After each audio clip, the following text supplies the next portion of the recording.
Good afternoon, everyone, and welcome to our annual 2014 Security Wrap-Up and 2015 Predictions webinar. My name is Caitlin Kingsley, and I'll be your moderator today. Thank you all for taking time out of your day to join us.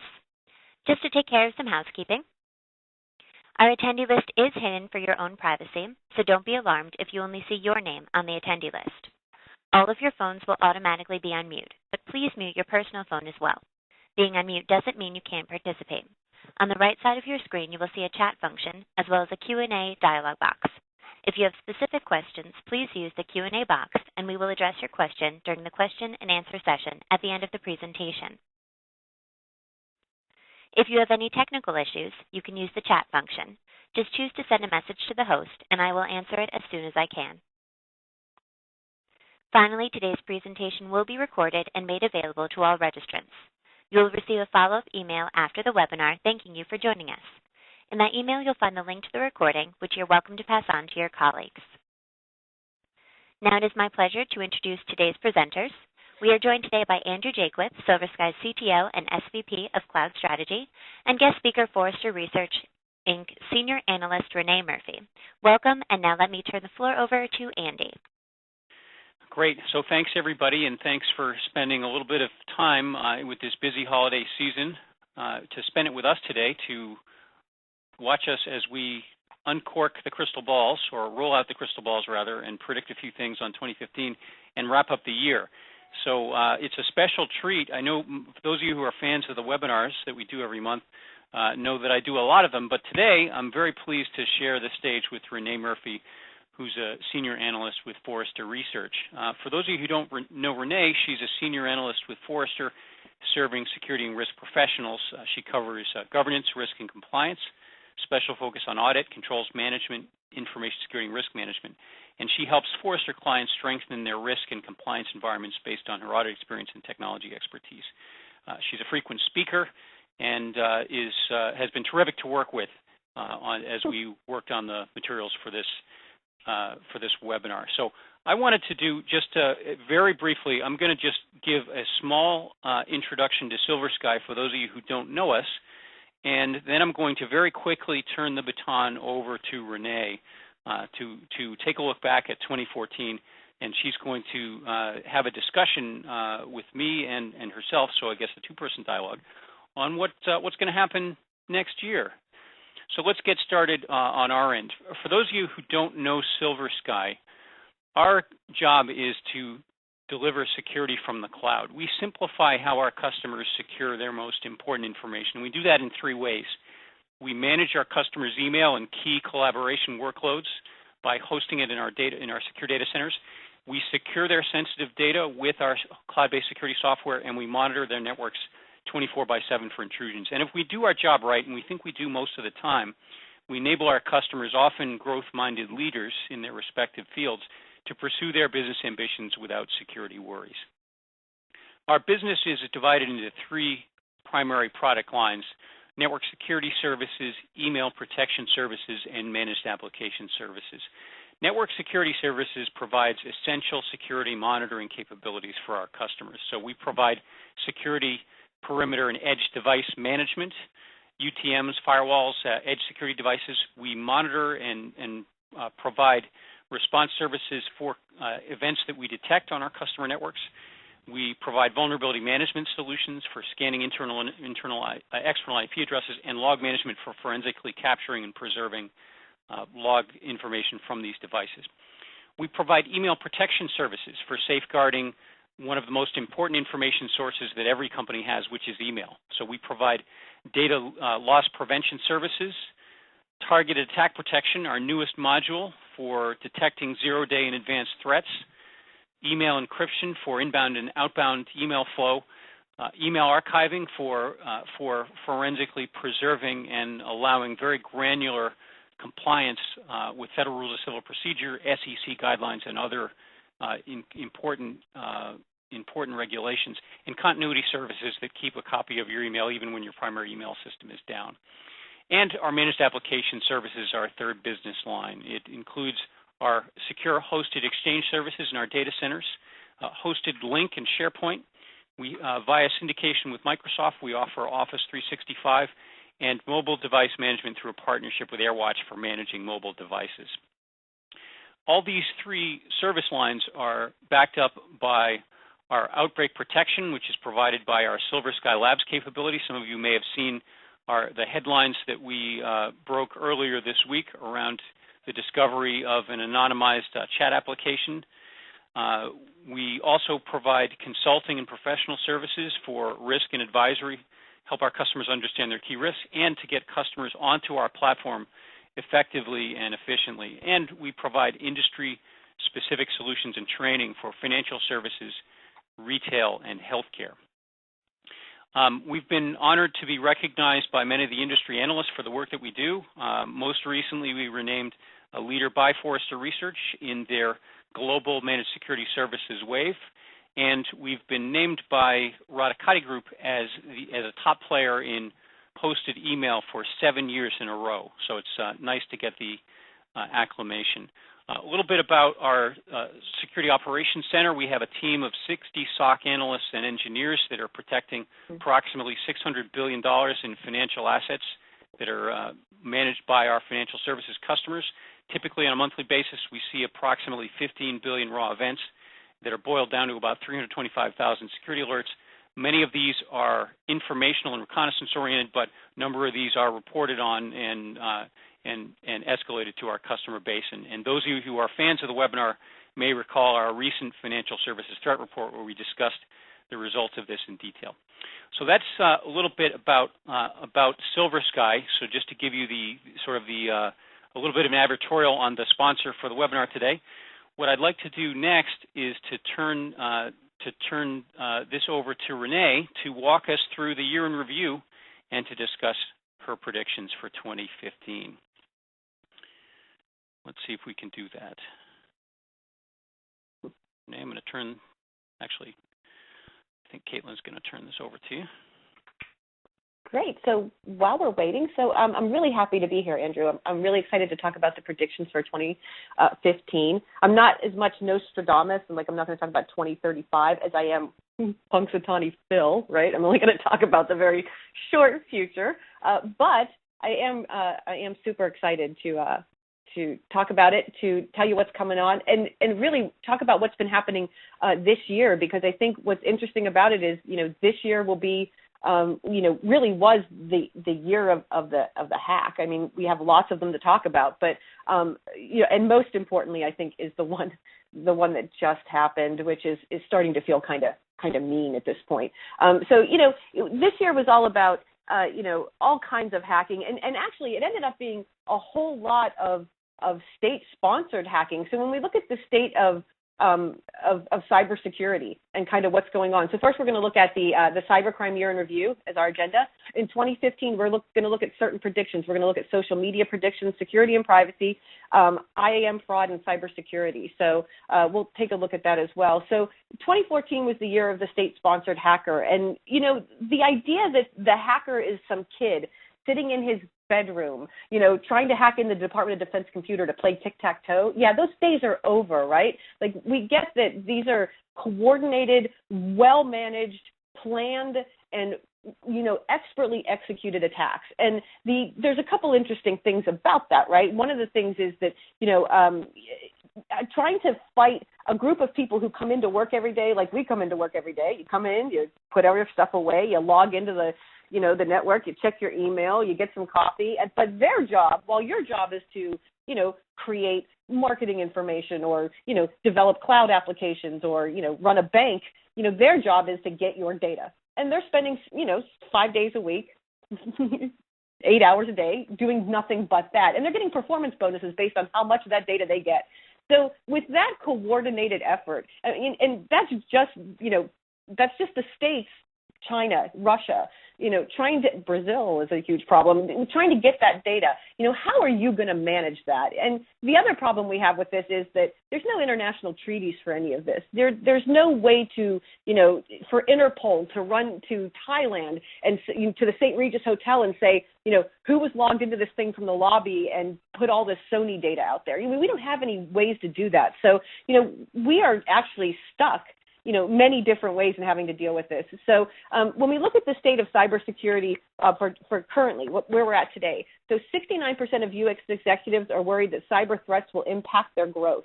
They're either through the inability to grow because you're spending so much time doing that, or there's no money because you're putting it against, protecting yourself from threats.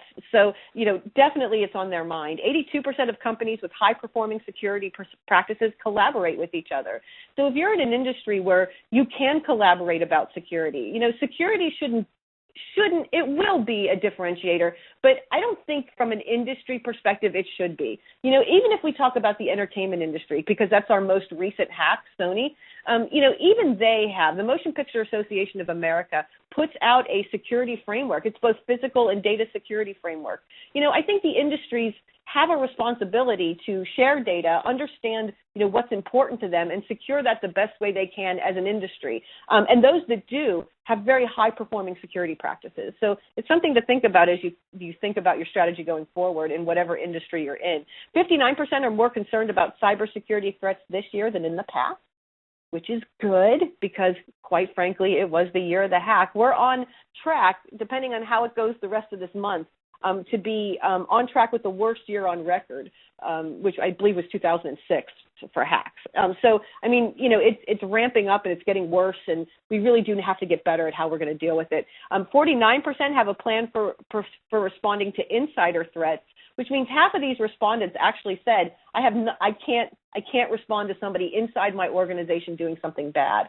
That's trust is not a control, right? That's something we really do have to deal with. And I think that's also something that's kind of interesting. And banking and finance invest $2,500 per employee in cybersecurity, and retail invests only $400 per employee security. And Andrew, what I think is interesting about that is when you look at banking and finance, if you ask me what is the industry that seems like it's the most secure, I would tell you I think it's banking and finance, and I would also say it's because of the regulation. I don't think that banks would spend $250 million on security if they didn't have to, but in doing that, they are really the most secure organizations. And when we look at those places like retail, who is spending $400 per employee in cybersecurity, you're just kind of setting yourself up. If you see that banks want to control their, private data, to some extent, you should be just as concerned. You have the same kind of data. You probably have credit cards that are branded under your own name. You definitely have, PCI. You definitely have PII. You definitely have employee information and you definitely have corporate email that you probably want to keep secured and out of the hands of hackers. You're no different than they are. And that's a very huge gap, don't you think, Andrew? The huge gap in what we're spending to secure things from insider threats. What are your thoughts on that? I definitely agree. What we've seen, we work very closely, as you know, with many financial services organizations, and we're under the oversight of the FFIEC, and so we essentially experience firsthand the examination of the controls that the institutions are required to have, and when you look at the FFIEC Examiner's Handbook, it's very prescriptive about the things that you want, particularly around topics like supply chain security, for example, which has really gotten not as much scrutiny in other industries as it has in financial services. So we think they've been kind of ahead in terms of their ability to staff, in terms of their ability to fund, and some of those sensibilities are trickling into other industries. Now, depending on who you talk to, if you talk to some of our smaller financial institutional customers, they're not going to tell you that they're feeling particularly rich in the budget department. But, compared to many of these other industries, and I think the number here is spot on, it really is different. I know some of our customers may find that hard to believe, but it is nonetheless true that financial services is comparatively more organized than some of the other sectors we see.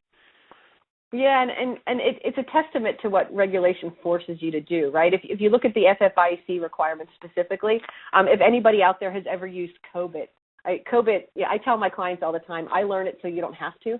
COBIT is horrific. It's a militant best practice, right? But that is the FFIEC handbook. I actually tell people, if you want to know what is not covered what COBIT covers that FFIEC doesn't ask for, it's only 2 controls. It's literally only 2. So banks are doing entire COBIT implementations because their regulator makes them.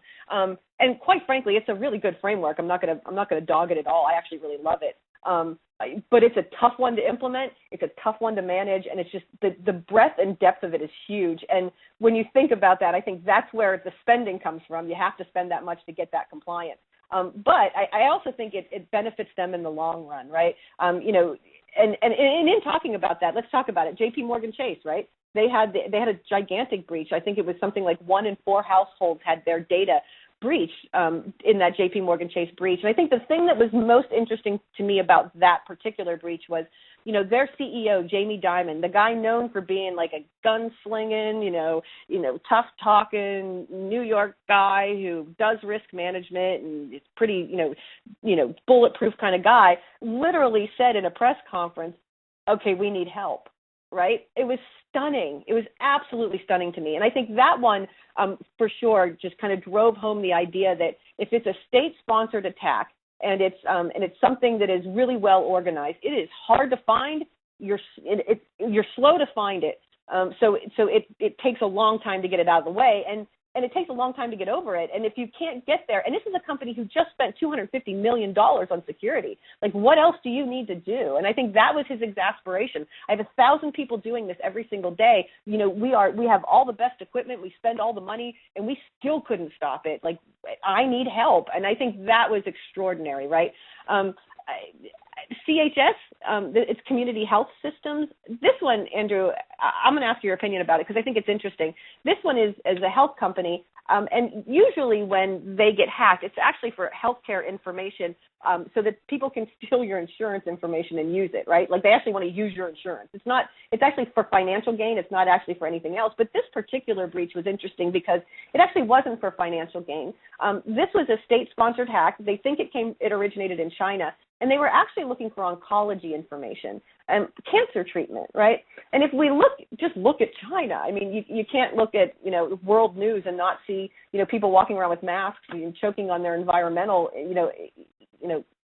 poisons because they have no environmental law, right? So China is running up against this really weird thing where right now their healthcare costs are actually outpacing their GDP, which means if they're going to continue to pay for healthcare for their citizens, and there's a lot of them, they're going to have to borrow money to do it because they're not making enough money to actually pay for it. So for them, getting this oncology situation under control is really important, but they have to do it really fast. They don't have 75 years of cancer research to do. They need to figure it out today because they need to solve it today. And so what we're seeing is this really high rise in this theft of doctors' information. I mean, this is patient information. How are you treating this patient for cancer? If you can imagine, that's the kind of stuff they were taking. And it was the first time we've seen this happen.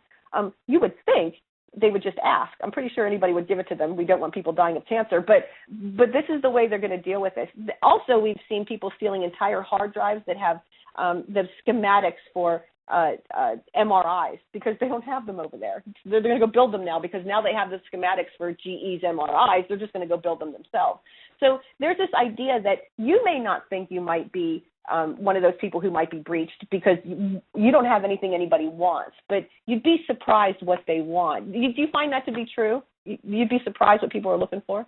It's interesting that I hadn't heard about the CHS Community Health Systems breach before. It's fascinating to me that a foreign power would essentially steal bulk medical information around treatments rather than, shall we say, wait for the peer-reviewed journal paper.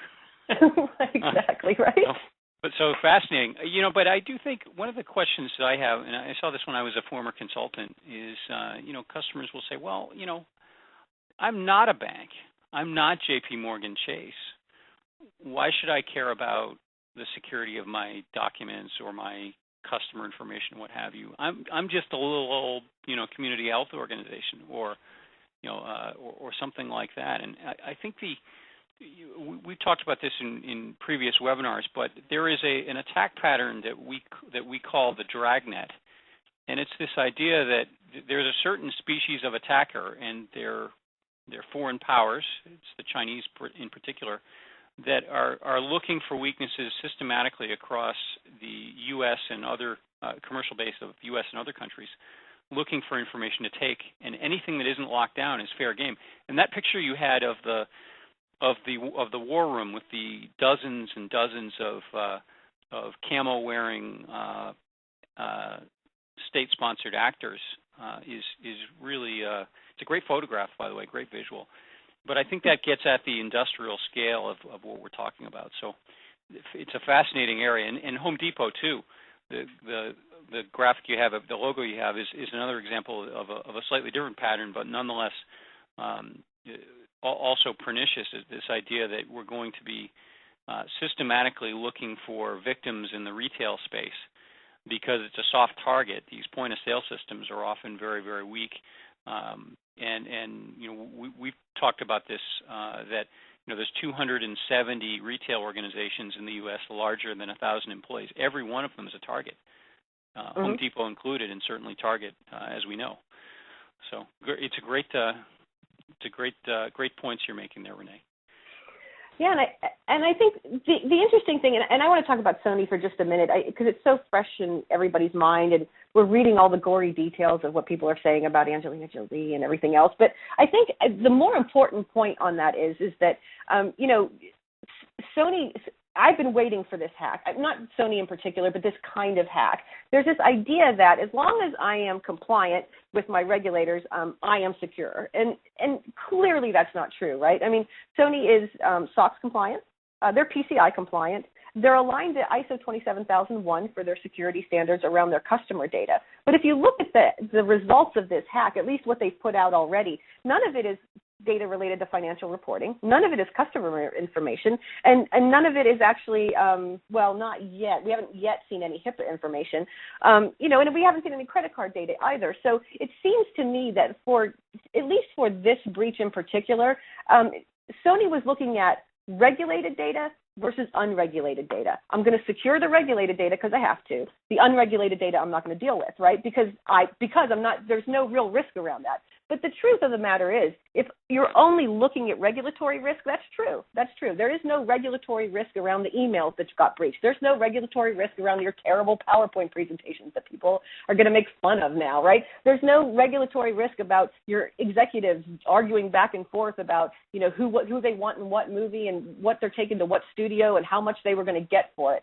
I mean, this is the stuff where, they're pulling back the curtains of how the entertainment industry works, and this is a very well-crafted marketing organization that really works hard to create a fantasy of what it means to be at a studio and what it means, the magic of making films. It's not magic. It's a brutal business. I've been in it. It's rough. It's rough. But now we're seeing it. So this idea that, I'm going to treat certain data a certain way, understand what that classification is about, because for me, Sony was a failure of process. It's a failure of data classification. It's a failure of risk management. It's a failure of compliance. But if you look at it as just process failure, forget you didn't know they were doing it. Forget your passwords were kept in a folder called password. Throw all that out. I don't even really care about that. At the end of the day, what we had was an organization that is really looking at things very narrowly and finally got caught. And I don't think that is I don't think that that's not really what happens. I think a lot of people look at it that way, right? I'm going to meet my regulations. Everything else, I'm going to do whatever I want with. The interesting thing was they were using risk management to not do security, right? I accept that risk. I accept that risk. I accept that risk. Ta-da! I have nothing left to do, right? That is what's really dangerous about that. So understand that, while it is about tools, it's also about process. And I was waiting for the process failure, breach, and I think I got a doozy on this one, because for me, all the tools in the world don't really matter if you've got bad process. What's your thoughts on the Sony breach? I'm interested. Sounds like you have a mole within Sony by the sound of it. expecting. It's interesting. I think that you're putting your finger on something I think important, which is that compliance is not really the same as security. You can be compliant and not secure. You can be secure and not compliant, although if you're secure, you tend to be compliant.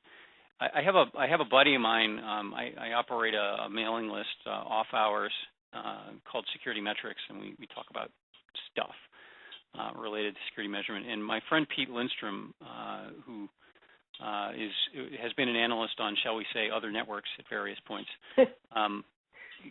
made an observation which I love, which is he sort of said the information value of your assets, the value of your information assets, must be worth at least what you're willing to pay to secure it. Yes. It's a floor price. And I think if in the Sony case, it was movies that was stolen, right? I think it was. Yeah, well, so they stole, I've seen some things say it was 100 terabytes of data. They've been doing it for a year. Yeah. Other places I've seen it's like 100 gigabytes. Right now they've released 40. And it wasn't just movies. So they did put 5 films up on BitTorrent, which I think I did the math on. And if you just took the amount of downloads and said it was $20 per ticket, right now they're down $26 million, right? Just in people who downloaded. But it's also been a release of a ton of corporate information, emails, budget information. Oh, yeah, like salaries and stuff. Yeah, yeah. But, terrible stuff. But work the metrics here, right? If the foregone revenues or that might, somebody who might have paid for a ticket is $26 million,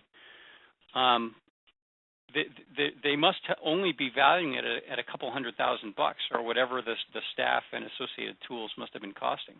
So essentially, they undervalue that information by like 90%. I mean, that's kind of the implication, right? If you believe that the value of the information must be worth at a minimum what you're willing to pay to secure it, and they obviously didn't pay very much.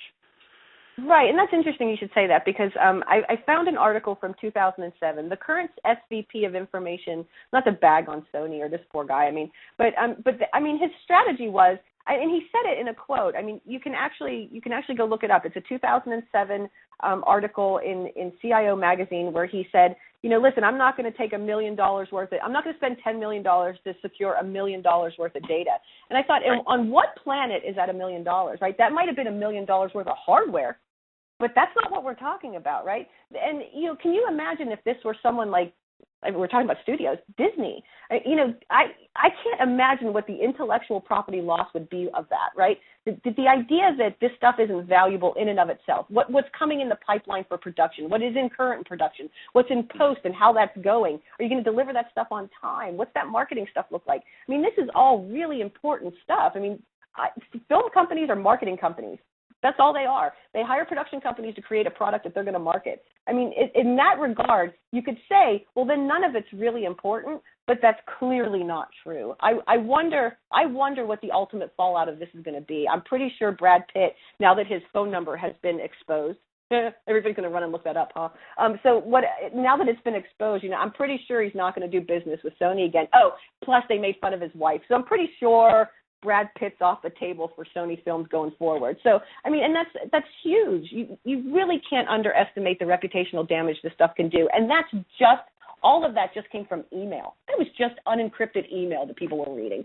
So I think that, this idea that, there's some data I'm not going to care about, you need to really be serious about how you pick that stuff because it really is terribly, terribly important. And the idea that you're going into the cloud and you're going to put stuff in the cloud that you deem unimportant, pay attention to what that stuff is because this is how reputations get damaged. And while I don't believe that a reputation is a balloon that you blow up and pop with a pin and it's gone, I believe reputations are more like run flat tires. You drive on it for a while and it continues to go down and down. You got 50 miles to get to the gas station to fix it or to the tire shop to fix it. But if you don't get there, you ruin the rims. Sony is on mile 40. I mean, if they don't sort this out soon, they're going to ruin that rim. And it's only been 2 weeks since the breach, right? So they're not doing a good job communicating. They're not doing a good job of managing. They should have done a better job of prevention. And maybe they shouldn't have ticked off a foreign, entity. I don't know. We still don't know what it is, who did it, but it's extraordinary. It's an extraordinary breach. And when they say unprecedented, it's true. I really do think this is unprecedented. It's quite extraordinary. So, and I hope it puts the fear of God into everyone who sits around and thinks, well, the email's not important. The email's incredibly important, or that the PowerPoint presentations don't matter. They do in the context of the Huffington Post. They may not matter to you inside that company, but they're a trove of information outside of it. So I think that was the most amazing. It's been the most amazing end of the year ever. Oh, I've loved it so far. So let's talk, Andrew, about the predictions, like where we're going from here. I have my crystal ball out. Here we go. Are we ready? I'm going to do it. Ready. So let's talk about social media. what is the future of social media? Let's talk about social media fails first, because these are fun, right? So let's put some context around what it means to have a social media, disaster. This is Kmart. This is during the Newtown shootings, where all those children died, and they wrote, "Our thoughts and prayers are with the victims of this terrible tragedy," and they put a hashtag about their toys. That's unbelievable, right? And they immediately got a ton of backlash. Everybody just piled on and gave them a hard time, and they eventually took it down and apologized. But these are the kind of social media fails, and they didn't just happen once, right? They happen a lot. This was Ask J.P. Morgan Chase. J.P. Morgan Chase decided they were going to put this thing out. This is during the financial crisis. Like, where were their heads? But during the financial crisis, they said, "Ask us anything." And here's what they got asked. And I didn't even pick the bad ones. These are the actual quite tame ones. And people were asking, "Can I have my house back?" And mind you, they're asking this to a chief officer. This is like the chief organizational officer, or operational officer. This is a guy who's pretty up there, right? And they're asking, "What's it like working for a Mexican drug cartel? Do they tip? Or do you have a specific number of people's lives you need to ruin before you consider your business model a success?" And mind you, this was a well-advertised, well-socialized, and a lot of people were logged in, and it went for 2 days before they shut it down. They were just like, "We're done. Clearly, we didn't think this through," is pretty much what they said. And so another, big fail, right? If you remember this was Taco Bell. This was a kid who posted on Facebook what he does to the Taco Bell shelves before he makes you a taco. Clearly, he got fired, but this was a PR nightmare for Taco Bell. It totally went viral. It was everywhere, and it was terribly gross, and I won't make you look at it anymore. This is Oprah, who doesn't make a lot of mistakes, but this one, she was talking about how she loves Microsoft Surface, and she's bought 12 already for Christmas gifts. It's her hashtag favorite things, and she sent it from her iPad, right? Sorry, right? I just read the upper right. It came from her iPad. A little she slow loves in the it uptake. that much. And then Kenneth Cole, right? Millions are in an uproar. This is during the Arab Spring in Cairo, where they're in Tahrir Square trying to, overthrow their government. And Kenneth Cole, and he does this a lot. I only use this one, but there's tons of them.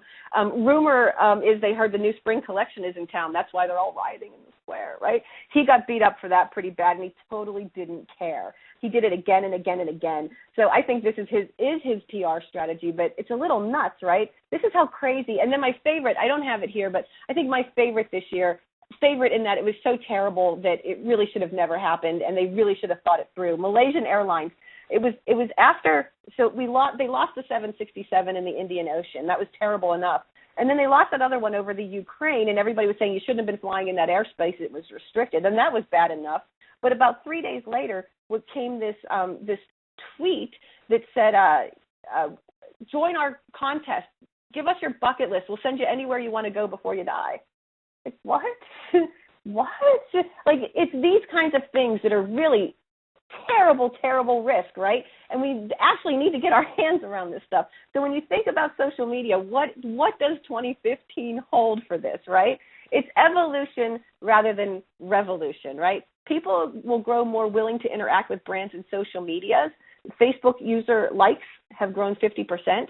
On Twitter, that number's risen 119%, and on Pinterest, it's up 157%. So clearly, we don't have a problem initiating with brands or communicating with brands as long as that communication is appropriate and something we want to communicate about. That's what's tricky about it, right? Privacy issues will continue to make headlines, but it won't deter user adoption. We've learned that the hard way. People aren't running from Facebook because Facebook owns everything you write. I mean, it's just not happening. People aren't not contributing to LinkedIn, even though every time you contribute, they own it. We're still doing it. We don't seem to care. Tighter regulation will provide clarity for companies to increase social media use. Already some industries are dealing with it, but I think you'll see a little bit more regulation around that. Things like Facebook doing, social engineering, like testing for universities. I think that stuff will get regulated if they don't kind of get that in check. And team up to protect your brand and demonstrate value to the business. Conduct regular social audits to fix your weaknesses and simulate crises to ensure you're prepared when disaster strikes. And I don't think, Andy, you can tell me what you think about that. I mean, I don't think people do enough, not nearly enough crisis management for one thing, or scenario analysis. People aren't sitting in a room saying, okay, this just happened, what do we do? I think that's incredibly valuable. Well, it's interesting here. I think the conclusions I'd reach here is that if you're engaged in social media, and frankly, most companies are, whether they know it or not, because if they don't have an official media presence, they've got your employees are your ambassadors, and so I think this idea of getting more of a handle on what you're doing, being smart enough to anticipate these potential disasters, whether it's a tone-deaf tweet here or there, or just frankly inappropriate usage of social media. I think there's some links here to be drawn between the reputational damage that can happen with misuse or disasters related to social media, and what can happen with a security break-in. I know you're probably going to talk about that in a few minutes as well, but this idea of simulating crises, knowing what you're going to do, playing a tabletop exercise, and then planning your crisis response. This all makes sense to me. Yeah, I encourage everybody to go, not because, go read my blog. Yeah, but you should go read my blog, because I think that I wrote a blog post about Hurricane Pam, and it's this idea. It was right before Hurricane Katrina. It was the year before, and they got all the first responders in Louisiana around a table, actually 4 or 5 conference rooms, and said, tell us how you would respond to this kind of hurricane. And it was shocking how much they got right. What they thought was going to happen and how they needed to respond was exactly what happened and exactly what they needed to do to respond, only no one in the parishes or in the state or in the country actually took that data and did anything with it. So I think that all of that is really important. It's all actionable. It's a good way to spend time. I think scenario analysis is actually an incredibly good way to spend time. But that's what I do for a living, right? So maybe I might be a little bit biased. So, well, let's talk now about security and privacy. What do we have to look forward to in security and privacy? And really, we're going to touch on again what we talked about before in healthcare. I don't see. Maybe Andrew, before we talk about this, maybe you can tell me, do you have clients that are actually in the healthcare industry? And can you give me a little bit of information about how mature they are in their security posture today? Yeah, we do. We do have clients in healthcare.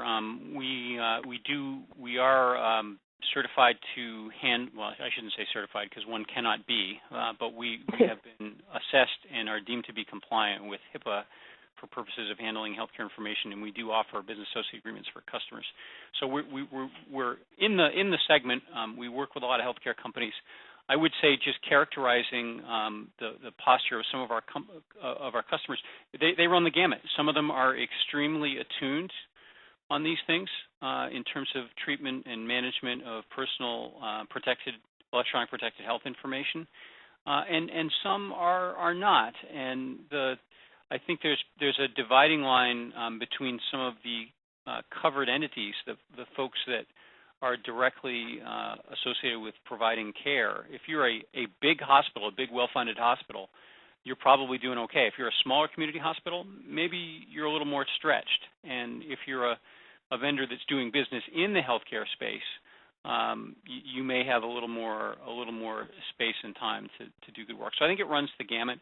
But what's been striking to me, regardless of capabilities, what's been striking to me is the level of awareness has risen commensurate with the increase in fines that we've seen across the sector. Funny how that works, right? Right. Well, didn't we say that's why banking's so good at it? They don't want to deal with the regulator. I think that's interesting too, in that HIPAA hadn't been enforced. OCR had never. Here's what's interesting: they write the law, they tell you to self-assess, and they tell you that the agency who has oversight is the Office of Civil Rights, OCR. Because it's patient data, you're protecting my civil rights as a citizen, so that's why it's OCR. But then they never funded OCR to actually go do any of that. So the agency never gets funded to actually go audit. And then with the Obama administration coming in and with healthcare.gov coming in and the Affordable Care Act, OCR actually did get funded. And then said, listen, OCR, it's the fines that are going to keep you funded. So it's funding for findings. Go find them. Clearly it's out there, right? And the very first go-around of that, OCR came back and said, from our statistical sampling, we're willing to say that about 80% of healthcare companies have yet to do their first risk assessment. And this law has been on the books for 10 years, right? So for me, I think the idea that, and here's what I think the other part that's interesting about this is there's this idea that, it kind of was a monopoly for a while, right? You had big providers. They were managing what they managed. You were kind of stuck with your provider because that's what your healthcare was, and you really couldn't get on in a market that was reasonable. But now that the Affordable Care Act has opened that market up, and now it's competitive, now we see hospitals searching desperately for that competitive advantage. And I think that competitive advantage can happen in that industry, in security and privacy, right? I think that they actually can pull that off. I can protect your data better than the next guy, and here's how I do it. I align to international best practices. I have auditors come in twice a year. I make sure that your data is protected. We have all these great capabilities. I think that's a good way to have a differentiator, because that industry, it still is a differentiator. There's still enough white space between the guys who are really good and the guys who aren't to find a way to make that work for you. And I think this year in specific, it's going to be really, really important. I think healthcare, specifically because medical record theft will be on the rise. And with the World Health Organization predicting that cancer growth rates will go by 70% worldwide over the next 20 years, that stuff's, just treating it is going to be expensive, let alone doing the research to manage it. So we're going to see a lot of this stuff happening where oncology data is being stolen, or blueprints to make MRI machines are being stolen and sent to China. I mean, it's already happening. We've already had 2 of those cases in 2014. We're going to see more of them in 2015.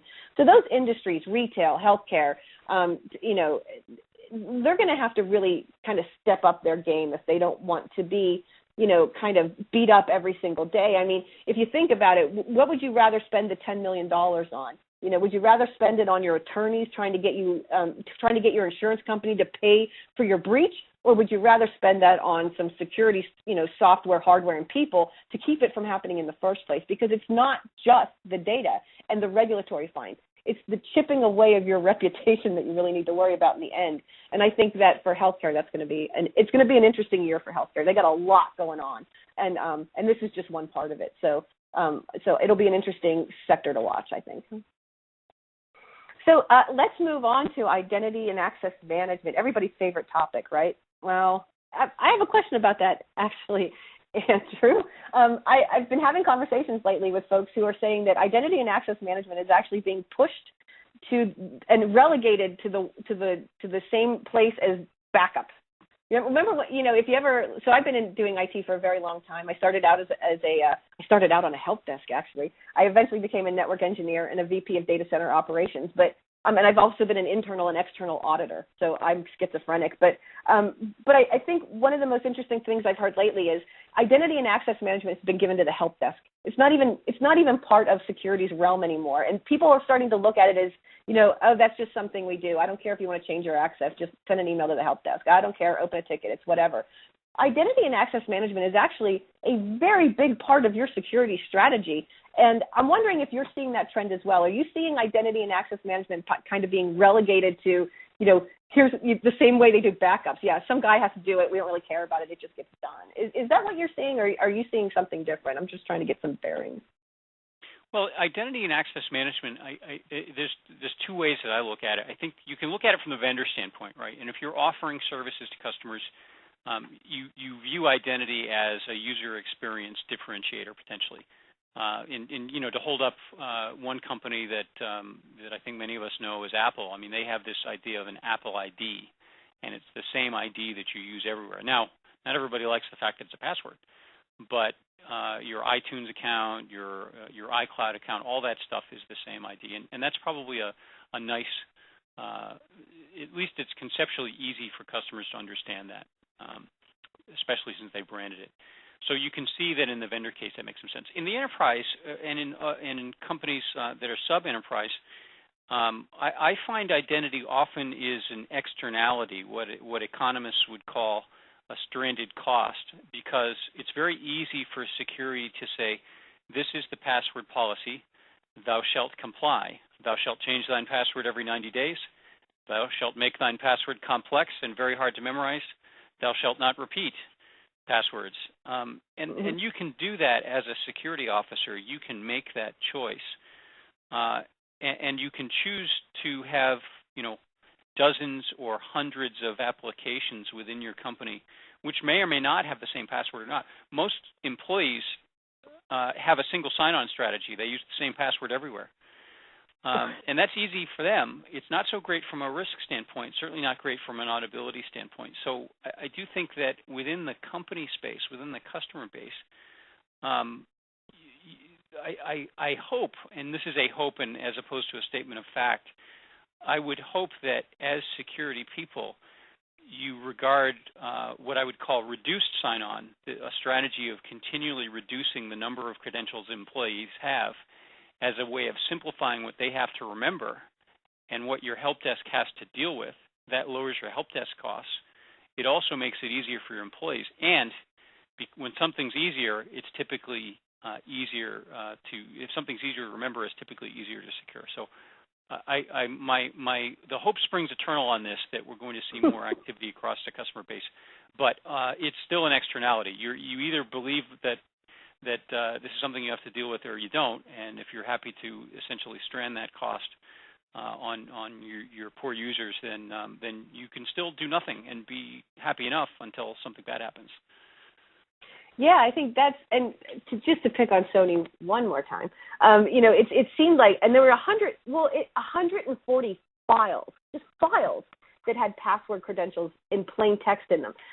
Each of those files were spreadsheets that had literally, hundreds of other, addresses, maybe like usernames and passwords, or service accounts and passwords, router switches, firewall accounts and it was crazy what was in there, and it was all in plain text, and it all got published on the web. And when you start thinking about, how do we manage this? And so what Forrester is saying is in 2015 will be the year of identity and access management, convergence, and biometrics rebirth. And so what we're saying about that is the same kind of things you're doing with fraud management, you'll do with customer-facing IAM. So, where customers are actually coming in and doing identification and saying, this is who I am, you're going to watch those data flows. You're going to watch them come in and where they go and what they do, kind of like the same way we watch trading transactions go across the wire to see if people are, and we're looking for anomalies, right? Are they going places they shouldn't be going, or are things moving where they shouldn't go? Are you supposed to be there with those credentials? And we're going to alert on that stuff in real time. So we'll see that identity and access management thing kind of converge with that idea of fraud management or transaction monitoring, and to bring it to another level of monitoring. So we know what's happening when it's happening, and when we see anomalies, we can address them when they happen, and we don't end up with, these people somewhere in Bangkok, putting up all of your network infrastructure passwords, to the internet. That it's almost insane that would actually happen. And again, not uncommon.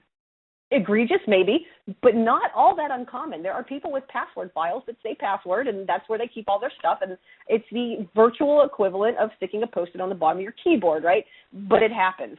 So I think that's an interesting part of it. The other part, we think at Forrester, it's the age of the customer, right? That technology has kind of squeezed all the efficiencies out of everything. What we're left with is to differentiate ourselves via customer experience, right? How we treat our customers. But customers are going to demand increased focus on security, right? After the iCloud breach, everybody was like, what? You can see my photos. Like, what? Why didn't you think they could, right?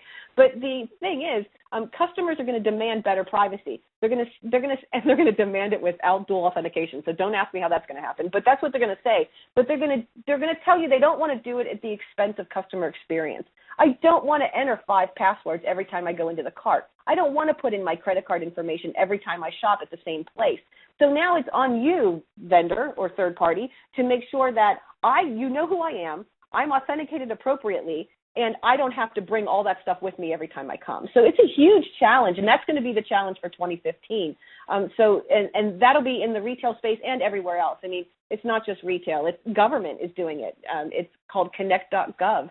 It's actually it's an identity provider, a trusted identity provider that, and they want other companies to adopt that. Take the government token and use that on your behalf. So I think that's what the future lies for identity and access management. And phone authentication and fraudster recognition will help plug the cross-channel security holes. So if you want to make sure that the person calling you asking you your password is really from Microsoft, there's ways for them to do that. They can do it with voice authentication. They can do it with biometric, fingerprint authentication. So there's ways to get this stuff done, and I think that's going to be the year. We are going to take identity seriously for the first time, maybe in a long time, and I think you're going to find it's going to find its way into the enterprise, but it's going to start on the customer side first. I think if you're not a company who, like you said, Andrew, thinks in that way, you will think in that way for your customer. And I think that'll eventually drag itself into the enterprise.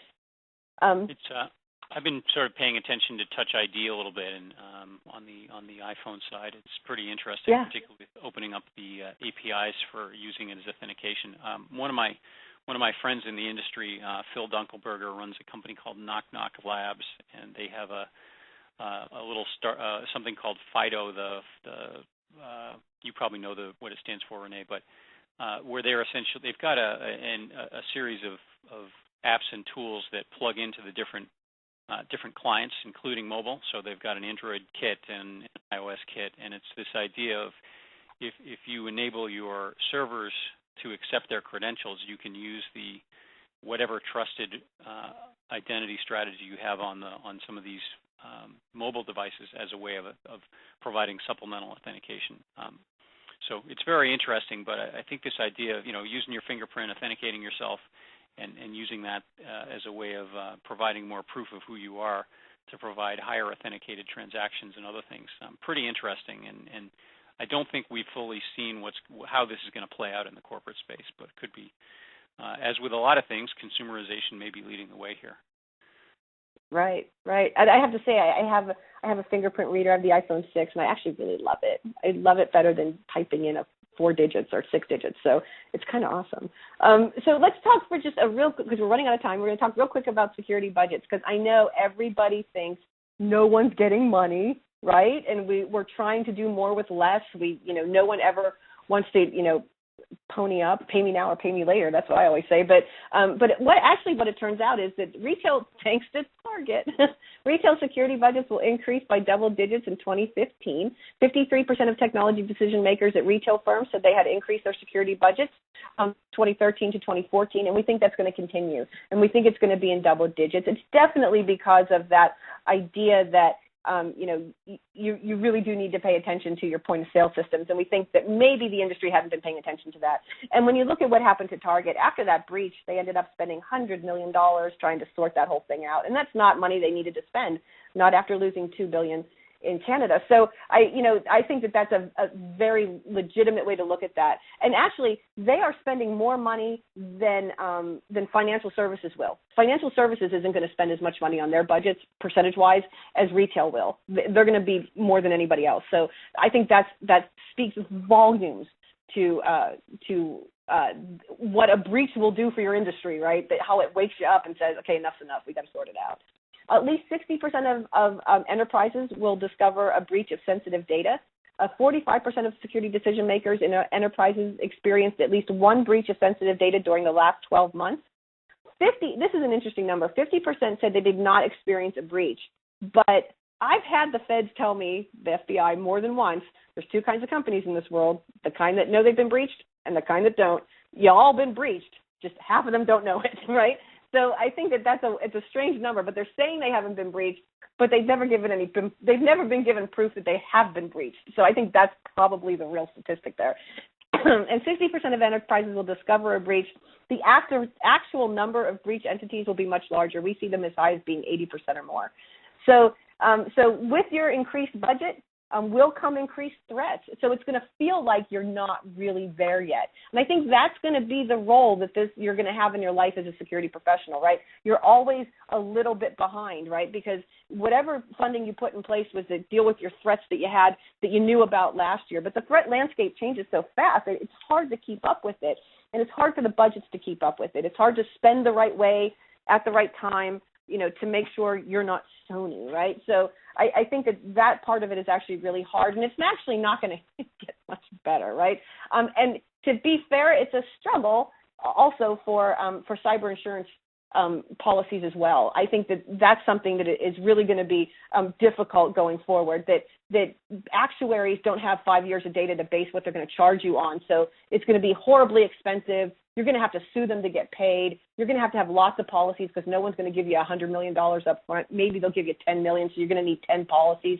I mean, that's the future of what we're dealing with. So don't spend the $100 million on insurance. Spend the $100 million on security. It'll just pay off in the long run on many, many levels, right? So anyway, that's where we're at. Any thoughts about that, Andrew, in particular, the spending on budgets for security? Yeah, well, I've often been wrong about this in the past. I think a couple years ago, when I was trying to make some fearless predictions about security, I suggested that the chief executives are going to have budget fatigue. The security guy is going to come to them with a tin cup and say, we need more money this year because things are much worse, et cetera, et cetera. I think I underestimated a couple things. First, how much worse it could really get. And number two, the willingness of many organizations to try and manage some of these financial and reputational risks by actually granting the budget request. So even though there isn't an infinite pool of money, particularly with the smaller and mid-sized organizations, there has been a surprising amount of resilience in terms of what customers are willing to spend on security. I do think that there is a tolerance at some point for this, but there's been plenty of counter evidence to suggest that it's needed. So it's I think the predictions are right on here, and we're going to continue to see a robust space. And speaking somewhat selfishly as a vendor, that's good for my business, but it isn't.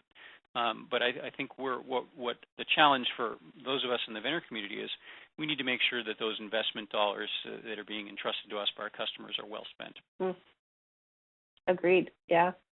So that was my prognostication for 2015. I hope everyone enjoyed it. I guess we still have a minute or two. Did we want to address questions? Did we have any? Sure, I can take it from here. Thank you both for an awesome, awesome discussion. I feel like you guys should take this on the road. So I'll get a quick Q&A going in the few minutes we have left. And to answer one question right off the bat that many of you have, yes, you will be receiving these slides and a recording of the webinar in an email in the next few days. So if we only have time for one question, I did see one that I think is good to start and end with. This person points out that breaches can be perpetrated at every level, from inside and outside an organization. So what security concern most keeps you awake at night? Oh, I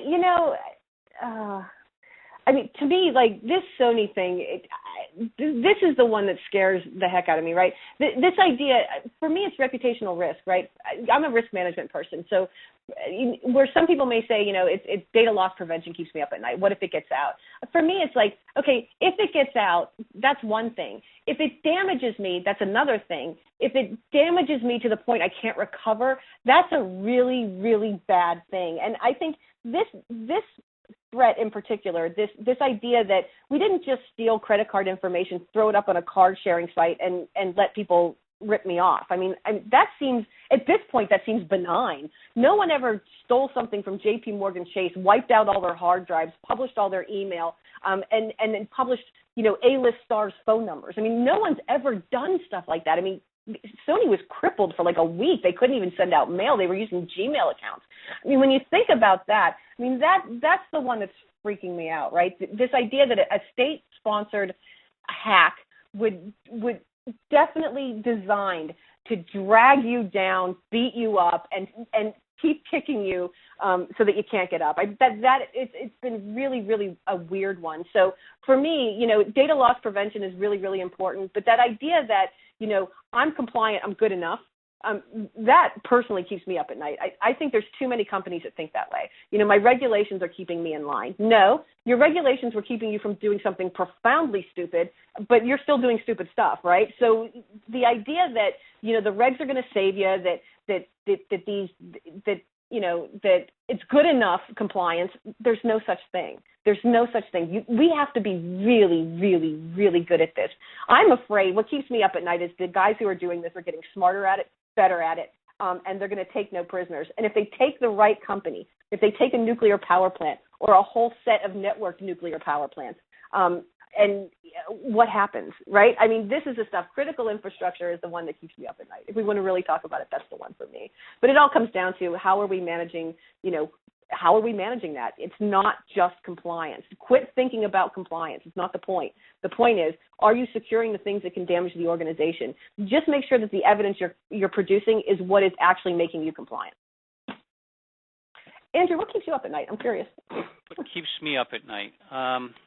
I guess what keeps me up at night, all sorts of things, I suppose, but what keeps me up at night is that, Hunter S. Thompson once said that when the weird gets going, the weird turn pro. And I think what we've seen with the actors who perpetrate many of these cybercrimes, in the future there will be no such thing as disorganized cybercrime, and which is to say it's all organized at every level, and it's a combination of state actors as well as criminal gangs. And this idea that there are perpetrators of financial fraud and perpetrators of cybercrime, these are increasingly the same entities. And so what keeps me up at night is what happens when you take some of these somewhat small-scale, small potatoes, organized and determined, but nonetheless not that professional attackers, and you fuse them with the full resources of nation states. That's what really keeps me up at night is this, the fusion of cybercrime and financial fraud together. It's a scary world. It is. Just means Thank the you so much. need to organize. Yeah. Well, thank you so much for a great presentation. And thank you to all of our attendees today for joining us. If you have any further questions or comments about today's presentation or would like to learn more about our solutions, don't hesitate to contact our security experts at 1-800-234-2175, or Renee, she has our email address up there. So from all of us at Silver Sky, have a great afternoon, a very happy and healthy holiday season, and we'll see you in 2015. Thank you.